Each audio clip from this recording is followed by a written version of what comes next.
29 अगस्त के दरमियानी रात और सुबह के वक्त शुरू हुई मूसलाधार बारिश के बाइस शहर और अतराफ की कई नशेबी इलाकों में सैलाब का पानी दाखिल हो गया, जिसकी वजह से मकामी लोगों को शदीद मुश्किलात का सामना करना पड़ा। इन मुश्किल हालात में मुख्तलिफ समाजी तंजीमों की जानिब से भी मदद का हाथ बढ़ाया जा रहा है, जिसमें से सबसे पहले मदद के लिए आने वालों में मारूफ social worker Dharmabhushan, advocate Dilip Thakur और मारूफ सनतकार सतीश जगन चंदन जी शर्मा के नाम शामिल है। इन दोनों समाजी कारकुनान ने जुमा की दोपहर 12 बजे से मुतासरा इलाकों में खाने की तकसीम शुरू की। इससे कबल एडवोकेट दिलीप ठाकुर ने municipal commissioner doctor Mahesh Kumar Doiphode, additional commissioner Girish Kadam और डिप्टी कमिश्नर अजीत पाल सिंह सिंधु से रब्ता करके इन इलाकों की निशानदेही की जहां बारिश का पानी दाखिल हो गया था। इसके बाद दिलीप ठाकुर, सतीश शर्मा, सुरेश शर्मा, शिवालोट प्रसाद देश पांडे, जनार्दन वाकुड़ीकर और पावड़े मामा ने घुटनों तक पानी में उतरकर दोपहर 4 बजे तक मुतासरा घरों तक पहुंचकर सैलाब जदगान को ताज़ा गर्म खाना फराहम किया। शरावस्ती नगर समेत दिगर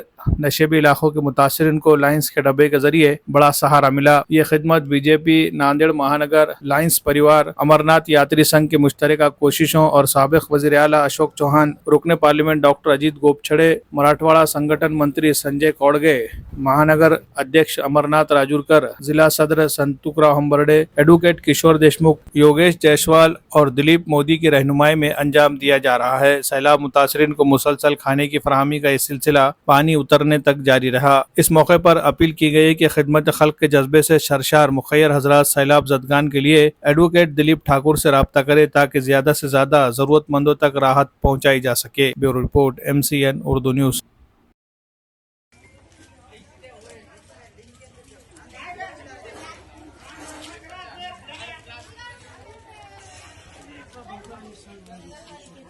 नहीं